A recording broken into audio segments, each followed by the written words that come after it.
Hey guys, my name is Richard, this is Teen Reefing, and today we're doing a massive update video on my 13-gallon fluval aquarium. As you can see, I've added a lot of corals over the past 2 weeks. I mean, a lot. I got some macroalgae, I got a little bit of cleanup crew, and most importantly, I got corals. So, let's get on with it. Well, first, we got pulsing xenia. A lot of people say you shouldn't get this for your tank due to the fact it's a very fast-growing coral and will easily take over your tank. But, I just keep an eye on it.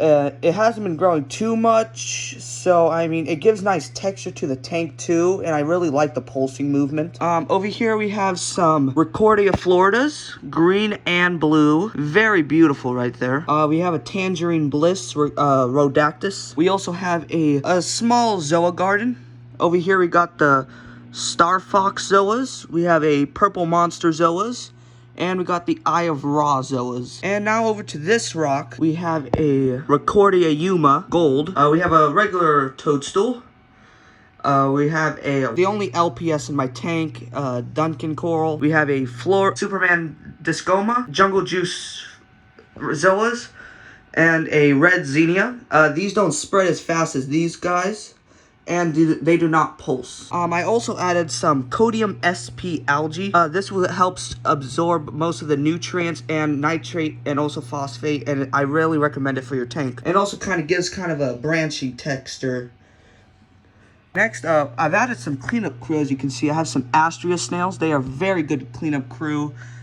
They clean like this whole glass right here and part of the side. And I also added some red leg hermit crabs. There's one back there.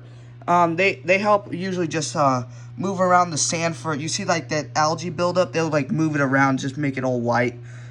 I recommend these cleanup crew for beginners on any tank level or size. I've also made some adjustments to the filtration.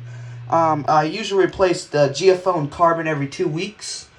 And I finally turned on the UV sterilizer and the protein skimmer. And also, as you can see here, from my last video, I did add some more rock work so I can add more corals, because last time I did the video, the one rock was just kind of like, didn't really take up as much space, and I couldn't do too much corals together due to the fact that corals can have kind of a coral warfare. And yeah, I mean, the aquarium looks amazing. I mean, it's just beautiful. And also, I'm starting to use this more and more now because I have some film algae growing on the glass of the tank.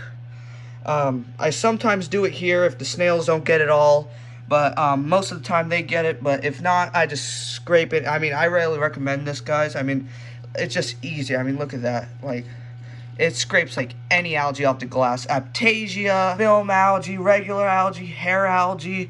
I mean, it can just scrape it all off. Also, when I did add these corals into the tank, I used the Polyp Lab Reef Primer. This is Coral Dip. It removes almost anything on corals. I really recommend this to you guys. Very easy to use, and it just does the job. Well, I think that'll be it for this video, and thank you, and tune in for next week.